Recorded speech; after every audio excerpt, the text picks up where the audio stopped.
Autonomía territorial, derechos humanos y caciquismo, cuando los derechos colectivos refuerzan estructuras de dominación. El caso de un pueblo mije de Oaxaca. Soy Ignacio Iturralde, profesor de Antropología Social en la Universidad Nacional de Educación a Distancia de España, y esta ponencia se basa en mi tesis doctoral y en investigaciones posteriores sobre el caciquismo en la región mije del estado de Oaxaca, en México, un tema que llevo más de 15 años estudiando.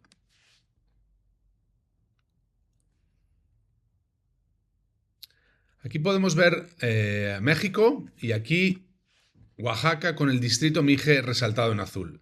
Un distrito situado entre la Sierra Norte y el istmo de Tehuantepec. Este es el escenario de esta ponencia, un territorio peculiar. Es el único distrito administrativo de todo México definido por afiliación étnica. 17 de los 19 municipios mijes están integrados en él, con una población entre 110.000 y 130.000 habitantes, con un alto grado de monolingüismo, fuerte identidad étnica y un sistema normativo propio basado en los mal llamados usos y costumbres. Un dato que anticipa ya el argumento central de esta ponencia es que este distrito fue creado en 1938 por iniciativa de los propios caciques regionales del momento. Una de las comunidades de la Mije Baja sobre la que trabajo es Salto de la Tuxpana, un seudónimo para proteger el anonimato de los vecinos y a mí mismo. Es una comunidad indígena de aproximadamente 1.000 habitantes, con propiedad comunal de la tierra y organización política por usos y costumbres entre comillas. Lo que la hace singular es la desproporción entre el tamaño de su población y sus recursos. Menos de 100 comuneros poseen más de 25.000 hectáreas de territorio comunal, con bosques de maderas nobles, fértiles zonas de cultivo y pastizales para que paste el creciente ganado bovino. Realicé mi trabajo de campo aquí entre 2010 y 2013 y lo que encontré fue un narcocacicazgo muy violento y consolidado, con una policía comunitaria armada que había convertido precisamente la propiedad comunal, ese instrumento jurídico pensado para proteger a la comunidad, en su principal herramienta de dominación a través de un férreo control del Comisariado de Bienes Comunales. Como escribí en 2014, Salto de la Tuxpana es un pueblo chico con grandes recursos. Incluso cuando el régimen de tenencia de la tierra es comunal, ello no es garantía de que los recursos se distribuyan de forma justa. Para entender cómo es posible que un instrumento de protección se convierta en un instrumento de dominación, hay que conocer primero la ideología que lo sustenta, en este caso, la comunalidad. La comunalidad es un concepto teórico elaborado por el pensador y activista Floriberto Díaz de Tlahuitoltepec, en la zona alta de la Sierra Norte. Define la vida comunitaria indígena a través de 5 elementos, siendo la especial relación con la tierra el primero de ellos y el más fundamental. Además de ellos, los otros 4 son el consenso en asamblea, el servicio gratuito o tequio, el trabajo colectivo en beneficio de la comunidad y los ritos y ceremonias como expresión del don comunal. El primero de estos elementos, como comentaba, es la tierra y esa especial relación también que incluye la relación de propiedad, y es el más central y el más intocable. En este marco ideológico, cuestionar la gestión de la propiedad comunal de la tierra equivale a traicionar la identidad indígena, como lo es nombrar al propio Floriberto Díaz, al ideólogo, y analizar ciertos aspectos de su discurso críticamente. Pero todo ello tiene unas consecuencias políticas muy concretas, porque, admitámoslo, la comunalidad no es una descripción etnográfica de cómo viven los mijes, por mucho que la definiera un antropólogo nativo de Tlahuitoltepec. Es una ideología elaborada desde una comunidad muy concreta, una comunidad serrana, conservadora y de la zona alta, y se creó con unos fines políticos muy concretos, situados en un tiempo y contextos políticos muy determinados, y que desde entonces se pretende extrapolar críticamente a toda la región mije, subsumiendo toda diferencia que pueda haber entre los hábitats de las 3 zonas climáticas o las diversas prácticas culturales de sus muchas comunidades. Digámoslo claramente, la comunalidad tuvo una función eminentemente política, que no fue otra que la resistencia frente al Estado neoliberal mexicano, y promovió la defensa de un tipo muy concreto de autonomía colectiva, la de tipo comunitaria, es decir, no la autonomía municipal, ni la regional, ni la étnica. Y esta es una función legítima, faltaría más, pero que, como vamos a ver, puede producir efectos diferentes a los que se buscaban. En esta tabla muestro un resumen del mecanismo central de esta ponencia. A la izquierda, los instrumentos jurídicos, la comunidad agraria, la asamblea de comuneros, el estatuto comunal y los usos y costumbres. Todos ellos pensados para proteger a las comunidades indígenas. A la derecha, lo que ocurrió realmente en el caso concreto de Salto de la Tuxpana. En México es muy habitual hablar del mundo legal y a muchos años luz de distancia el mundo real. La comunidad agraria fue creada, o fue titulada, más bien, en 1967 con 140 comuneros reconocidos. Esto significa que la inmensa mayoría de los vecinos, todos los que nacieron después, los que llegaron, los que no estaban en el padrón original, viven en sus casas y trabajan sus tierras sin seguridad jurídica alguna. Sus viviendas, sus parcelas, sus pastizales, todo depende de la voluntad de quien controla el comisariado de bienes comunales, en la sombra. Es decir, dependen de los caprichos del cacique. La asamblea de comuneros, que debería ser el órgano de decisión colectiva, vota lo que el cacique ya ha decidido previamente y que hace pasar por el Consejo de Ancianes convertido en su grupo de acólitos y su ropaje legitimador étnico. El Estatuto Comunal de 1993, que debería ser una norma de convivencia, se convierte en lo que he llamado una protoconstitución, un instrumento que regula expulsiones, impone multas arbitrarias y establece toques de quedas o leyes secas. Y los usos y costumbres, que deberían garantizar la autonomía local, permiten bloquear programas de titulación individual y armar una policía comunitaria al servicio del cacique, como veremos. La propiedad comunal, en este contexto, no libera, encadena. ¿Y cómo llegamos a una situación así? La respuesta requiere entender lo que ocurrió en 1992 y el papel que jugó en ello el propio Floriberto Díaz. En 1992, el presidente Carlos Salinas de Gortari reformó el artículo 27 de la Constitución mexicana. El objetivo era claro: privatizar las tierras comunales de ejidos y comunidades agrarias, presionado por el Fondo Monetario Internacional. Para el movimiento indígena y para Floriberto Díaz en particular, aquello era una agresión existencial.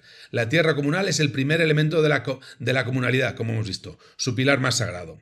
La respuesta que dieron es cuanto menos ingeniosa. Floriberto Díaz y los abogados de Servicios de Pueblo Mije, SERMIGE, idean lo que he bautizado como una estrategia de saturación jurídica. Usar un instrumento que la propia ley agraria pone a su disposición, el Estatuto Comunal, pero desbordarlo, llenarlo de contenido, de regulaciones, de disposiciones institucionales que vayan muy por encima de la función para la que fue diseñado.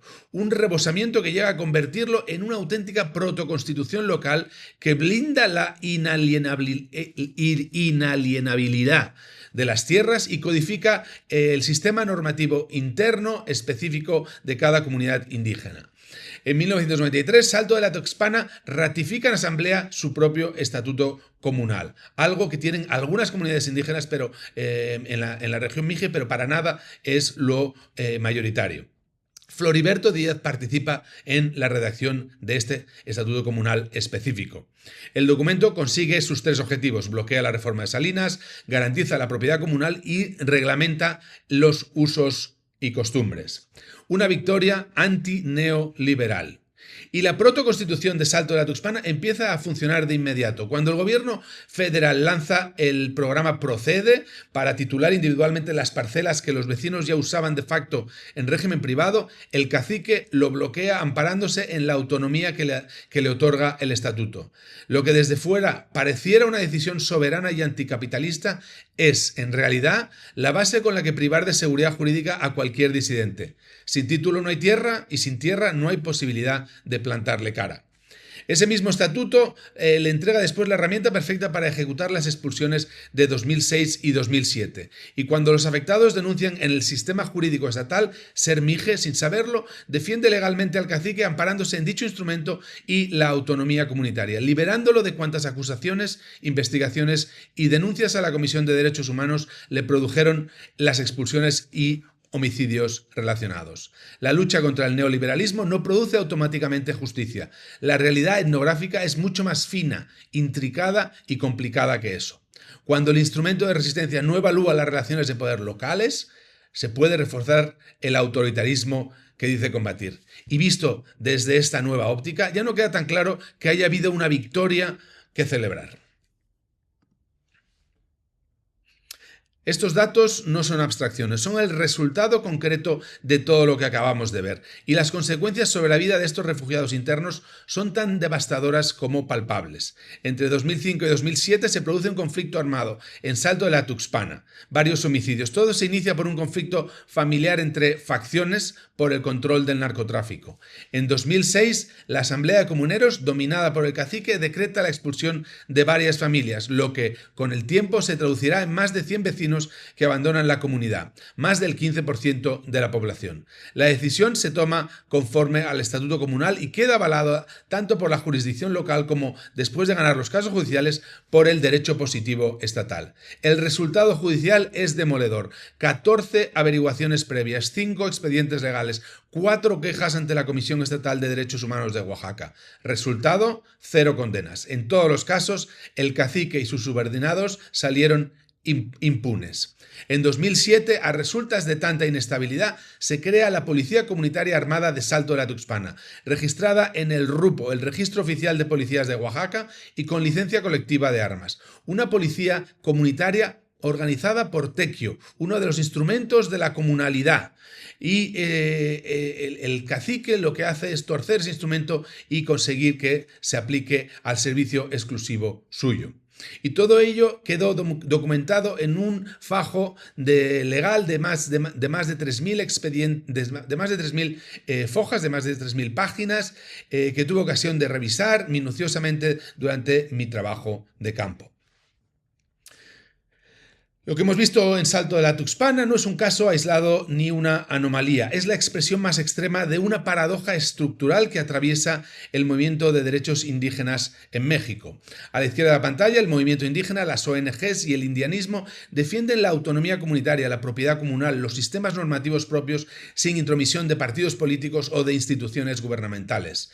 En el centro, el cacique local usa exactamente esos mismos instrumentos para excluir, despojar, reprimir, subyugar, arropado por ese ropaje étnico que le sirve para representar a la perfección lo que desde el exterior se espera de un líder indígena, algo, dicho sea de paso, que otros caciques mijes supieron poner en práctica con maestría a lo largo de la historia del distrito. A la derecha, finalmente, el Estado mexicano que da pasos y termina avalando la jurisdicción local sin evaluar las consecuencias, y el sistema judicial archiva todas las investigaciones. No hay conspiración, no hay mala fe necesaria.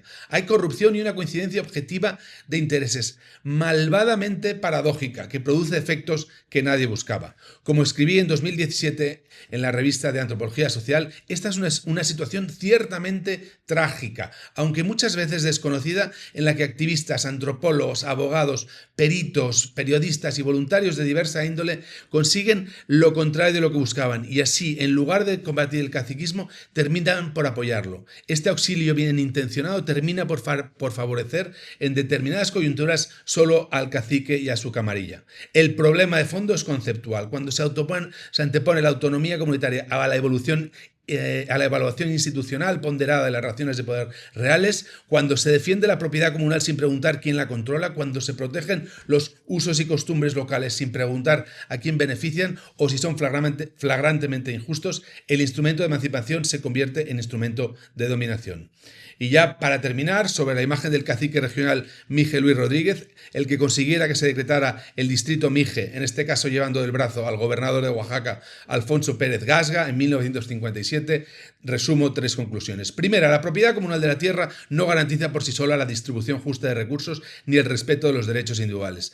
Depende de quien controla las instituciones que la administra, y eso requiere una evaluación etnográfica previa, no una presunción ideológica. Segunda, los instrumentos jurídicos de la autonomía indígena, como son los del Estado, son políticamente neutros, pueden proteger o pueden oprimir según quien los controle. El Estatuto Comunal de Salto de la Tuxpana es el mismo documento para Floriberto Díaz y para el cacique Ramírez. Lo que cambia es quién tiene el poder de activarlo y la ausencia de contrapoderes. Tercera, antes de empoderar a las instituciones locales, antes de defender la autonomía comunitaria, antes de proteger la tenencia comunal de la tierra, es necesaria una evaluación antropológica rigurosa de las relaciones de poder reales. Sin ellas, como decía en la cita anterior, corremos el riesgo de reforzar exactamente el caciquismo que decimos combatir y de hacer real el subtítulo de esta ponencia y que los derechos colectivos terminen por reforzar estructuras de dominación tan nefastas como el caciquismo. Llevo más de 15 años estudiando este caso y lo que me enseña por encima de todo es que la realidad etnográfica es siempre más fina, más intricada, más incómoda. Esa incomodidad es precisamente el valor de la antropología.